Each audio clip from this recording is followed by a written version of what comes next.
mustard seeds and cumin seeds.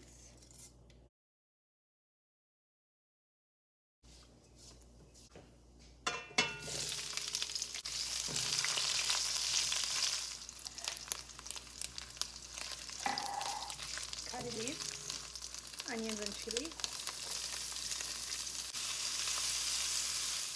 turmeric powder, black pepper, Kashmiri for color,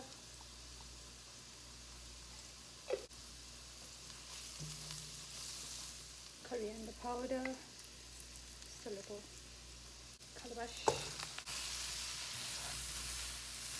tomato and garlic, sea salt, rock salt.